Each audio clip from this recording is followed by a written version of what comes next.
मनुष्य भी बड़ा विचित्र प्राणी है। अपनों से नीचे के स्तर के लोगों को वो हेय दृष्टि से देखता है, उनका उपहास उड़ाता है, उनसे बार बार कहता है कि तुम्हारा कुछ नहीं हो सकता, तुम भविष्य में कुछ नहीं कर पाओगे। जब मनुष्य के पास धन, संपत्ति, मान होता है तो वो दूसरों का आदर नहीं करता, परंतु वो एक बात भूल जाता है कि उससे भी अधिक शक्तिशाली कोई अस्तित्व में है, और वो है समय।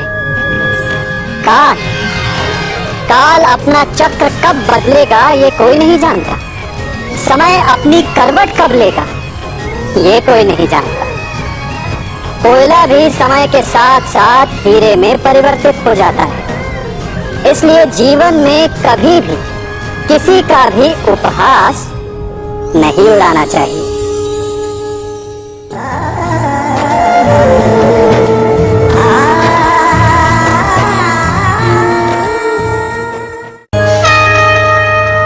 गर्व, अभिमान और अहंकार, ये तीनों सुनने में एक जैसे लगते हैं, परंतु तीनों का अर्थ भिन्न होता है और परिणाम भी। तीनों का आरंभ प्रेम से होता है। स्वयं से प्रेम, परिश्रम हमारे मन में गर्व को जन्म देता है और सफलता अभिमान जगाती है। यहाँ तक ठीक है, परंतु जब ये भावना अहंकार बन जाती है तब वो समस्या बन जाती है, क्योंकि सबसे बुरा अंत अहंकारी का ही होता है। परंतु मनुष्य के लिए पहले यही है कि पहचाना कैसे जाए कि अहंकार जग गया है और उसका दमन आवश्यक है। इसका उत्तर मैं नहीं, आपका मन देगा। जब तक आप स्वयं से प्रसन्न हैं, जब तक आप सबसे ऊंचा उठने का प्रयास कर रहे हैं, तब तक ठीक। परंतु जब आपके मन में दूसरों को नीचा समझने का भाव आ जाए तो सावधान हो जाइए, क्योंकि यही अहंकार है जो वास्तव में आपको हीन कर रहा है।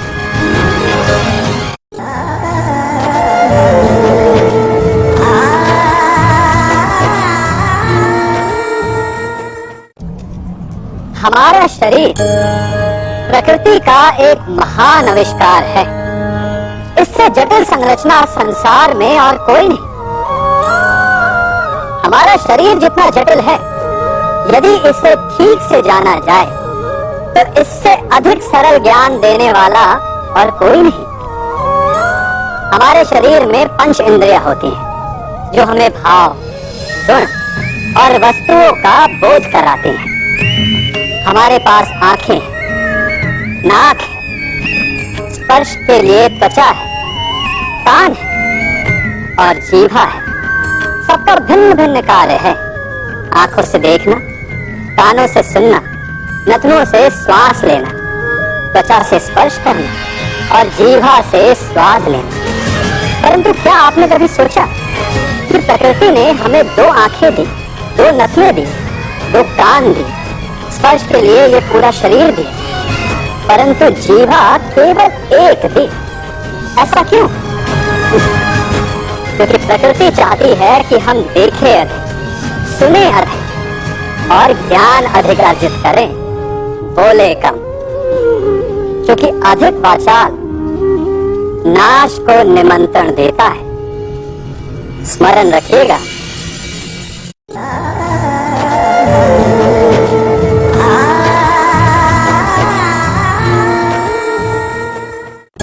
मनुष्य की सबसे बड़ी दुर्बलता क्या होती है? सोचिए। धन, प्रेम, अहंकार। मनुष्य की सबसे बड़ी दुर्बलता होती है उसके रहस्य। चाहे आप कितने भी शक्तिशाली क्यों ना, कितने भी प्रबल क्यों ना, परंतु उसके रहस्य उसके नाश की चाबी होती है। इसलिए यदि प्रबल रहना है, शक्तिशाली रहना है, समर्थ रहना है, तो अपने रहस्य को किसी को भी ना बताएं, ना मित्र को और ना ही शत्रु को, क्योंकि समय पड़ने पर कब कौन शत्रु हो जाए ऐसा कहना संभव नहीं।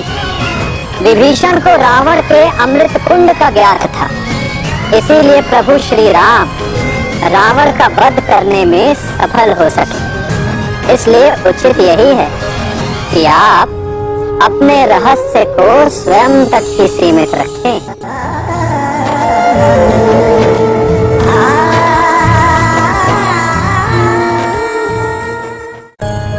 मनुष्य जीवन की परीक्षा में सफल होने के लिए क्या नहीं करता? वो परिश्रम करता है, दौड़ भाग करता है, और ये सब करने के पश्चात भी जब उसका काम नहीं बनता तो वो नकल करता है ना? तनिक लौटिए अपने बचपन में, स्मरण कीजिए अपने बचपन की स्मृतियों का। क्या स्मरण हुआ? विद्यालय में जब आप परीक्षा देने जाते थे तो क्या होता था?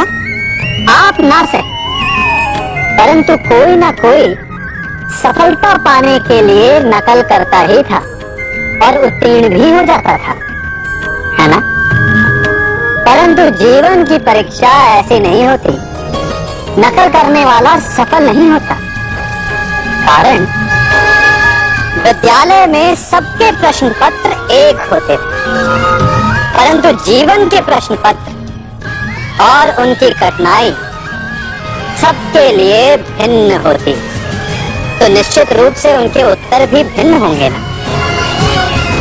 इसलिए यदि आपको जीवन में सफलता पानी है तो नकल ना कीजिए, स्वयं के प्रश्नों का उत्तर स्वयं ढूंढिए और सफलता आपकी ही हो।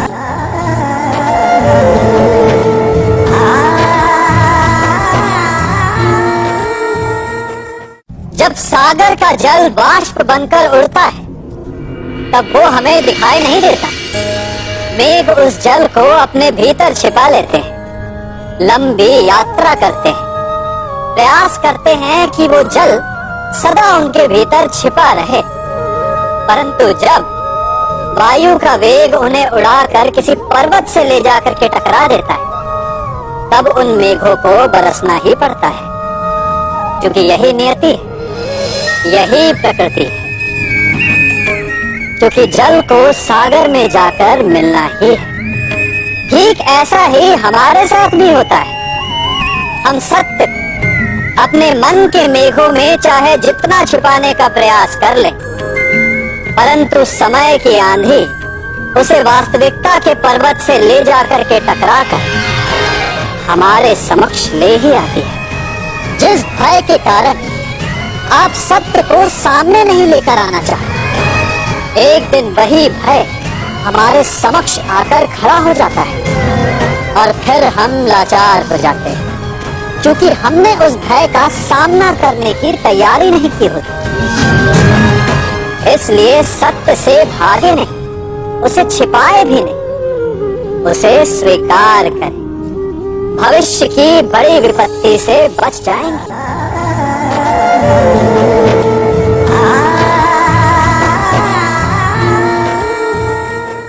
कभी कभी आप सबके जीवन में एक ऐसी विचित्र समस्या अवश्य आती है कि शक्तिशाली के समक्ष मौन हो जाए। उस शक्तिशाली से विवाद करने से बचने के लिए आप मौन रह जाते। मानता हूं, ऐसा करने से आप एक विवाद से बच जाते, एक संघर्ष से बच जाते, परंतु ऐसा बचाव एक बड़े संघर्ष को जन्म दे देता है। कैसे? हमारा मौन रहना अनजाने में उसका समर्थन बन जाता है और वो स्वयं को अधिक शक्तिशाली अनुभव करता है और यहाँ से हमारा दमन प्रारंभ हो जाता है। एक के बाद एक हम अन्याय में अनचाहे रूप से सम्मिलित होते चले जाते, तो इसका तोड़ क्या है? ये समझने के लिए ये जानना आवश्यक है कि ऐसी कौन सी बात है जो आपको विरोध करने से रोकती है। ये सामने वाले की शक्ति नहीं जो आपको रोकती, ये आपके भीतर छिपा भय है जो आपको रोकता है।